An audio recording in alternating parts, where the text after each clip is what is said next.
Good morning and welcome to another episode of Rusted Up Garage. First, I want to thank all the new subscribers from last week. And if you haven't yet subscribed, please hit the old button at the bottom. Hit the bell so you get alerts.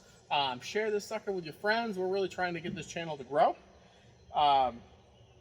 Wanted to briefly go over a couple things with you guys this morning before we start the big project of yanking the motor.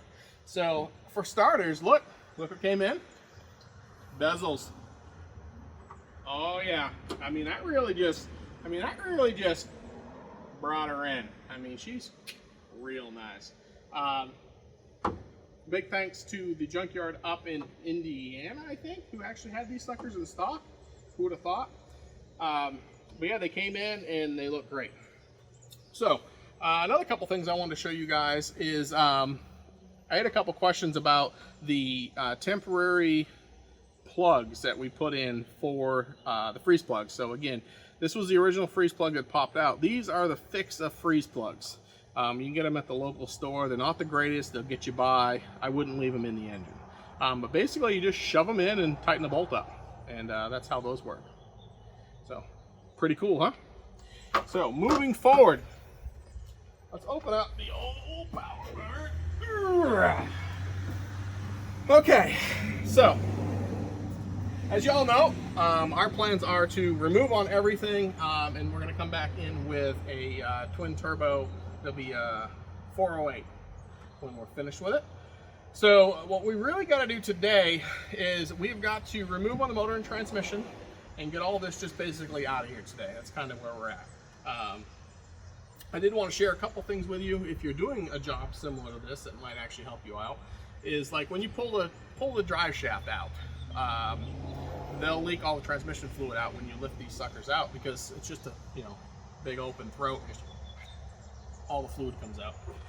So if you have yourself an old drive shaft, what you do is you just take the U-joint out of it, you save on this sucker, and when you pull the drive shaft out of the car, you just slide this in the hole, and now when you lift the motor out, it won't leak all the fluid out.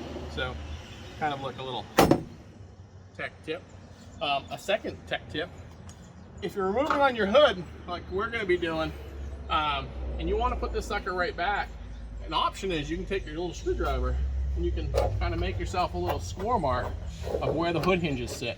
Another option would be to a little spray paint or a little marker, or you can do like we're going to do and just take it off, because really when we're done, I don't even think there's going to be hinges, so we're not going to really concern ourselves with the hinges.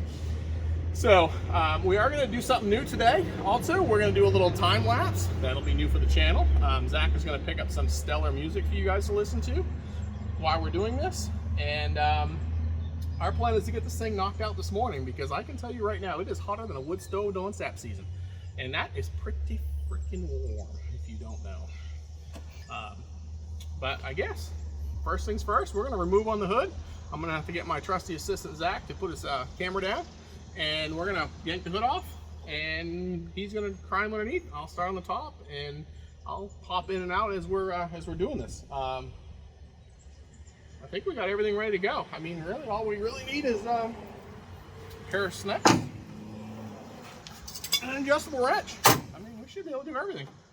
I think we're good. You ready, Zach? Yeah. Well, put the camera down. Let's start cutting stuff.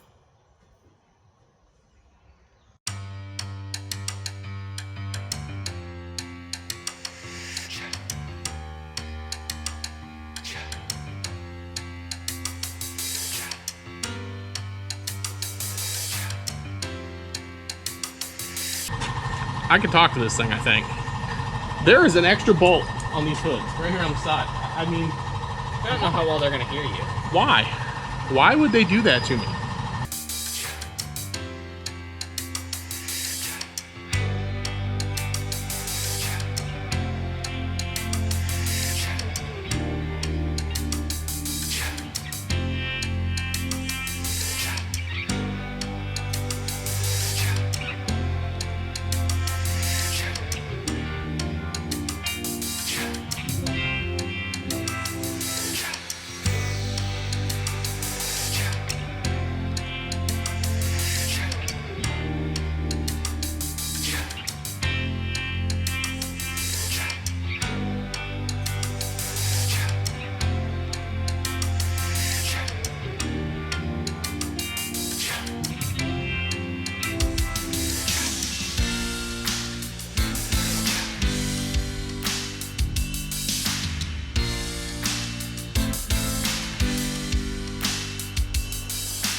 was here removing on the radiator, and the guy's right. I think he did put a new radiator. It looks good. But what I found is you're not, I mean, I was in here working, and you're never going to believe what I found. I mean, it is just... I'll just hand this to you. No, just go ahead and just bring her in. Bring her in. Can you see it right there? Oh, look what I found. I found a hideaway key. I mean, this right here. Look at this, fellas. I mean, I cannot believe what I'm seeing. I found the hideaway key. I mean, this thing was there the whole time. I mean, that is, I don't, you can't get it open. It is so greasy. It's greasy. I mean, it's like, how do you even open this thing? I mean, seriously. I mean, it's a hideaway key. I mean, what happens if you're like, there's something in it? Oh, I got it. Would you? Oh, look at your peepers on that. Look at that. It's an original GM door key. I bet it even goes this car. I don't know why the ignition key wouldn't be left. But hey, look at this. Oh, B. I'm just saying, it ain't every day a man comes across a hideaway key. Exciting. Okay, back to pulling the engine.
Okay, we're back, and I'm not exactly sure how much of that footage you're going to get of us taking the motor apart, because the GoPro decided it wanted to shut off about 18 times.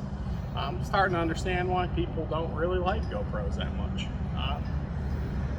So I may have to think through that GoPro action. But anyways, we have pretty much unbolted everything. I think I have approximately 94.3% of everything unhooked.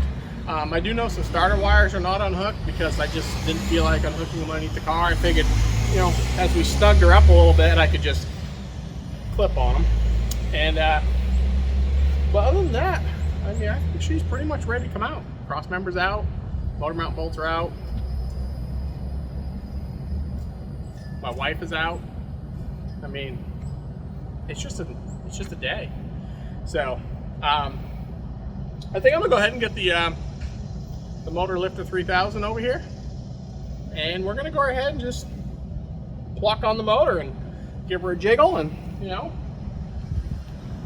it might come out. I will tell you though, she is dirty. This thing is dirty. I mean, no, it's just dirty.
Okay, so I ordered extended forks for this forklift 3-4 weeks ago, and you know, they're being shipped by the same company who shipped my bezels, so they still haven't decided to show up yet. And the problem is this thing has such a long beak, I can't quite get the forks all the way in there to get a hold of the motor, and it just keeps going. So what I'm going to do is I'm going to modify the old Engine Puller 3000, and I'm going to make the Engine Puller 3000-2. So you just hold on, I'll show you what we got going on here.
And there we have it, the Engine Puller 3000-2.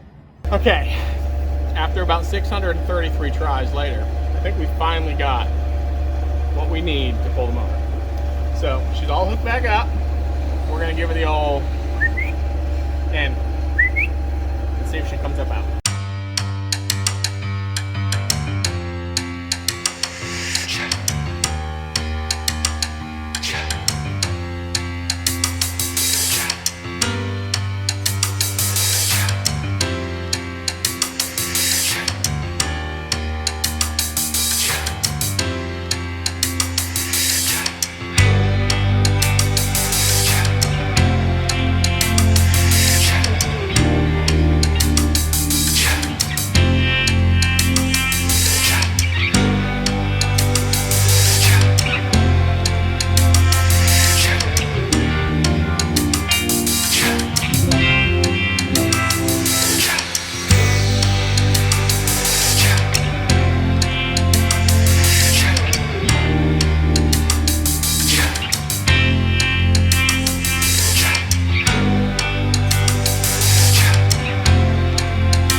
Well, here she is, ladies and gentlemen, the 307 with its transmission. So if anybody on here is watching and want the 307 with a transmission, you have a few days and you come get it. I'll give it to you. If you don't want a 307, then that's fine too. I have a brother-in-law that'll scrap her out. But now, as you can see, let's just take a quick look at all the room we got up underneath here. Now, she is dirty. Whew. She is dirtier than the Grammys. But, and she has some wires. God, we got some wires to clip out of this thing. I mean, I just don't think we're gonna need all of them. I mean, that's just, I don't think we're gonna need that. But anyways, I think this is pretty much what we're gonna call this video. Again, I don't know exactly what we got recorded, so hopefully it's some decent content. But we want to get the motor up out of it this week, and we're working towards obviously ordering parts for the new one. Next week we'll probably work on getting the doghouse all off, getting this whole front removed, so we can look at the frame horns, because we're gonna have to do a lot of work on the front frame clip. We may even possibly pull the frame up underneath the car. That one's still up in the air. But if you made it to the end and you like what we're doing, make sure you're sharing this video. Make sure you're hitting the old subscribe button. Make sure you're hitting the old ding dong bell button. And comments would be great too. Thumbs up, comments. I'll try to start commenting back. I see some of you guys have commented, and I'll do my best to start doing comments back. So this is going to be quite a project, and we're glad you're along. So, y'all have a great weekend. Till next week. Peace out.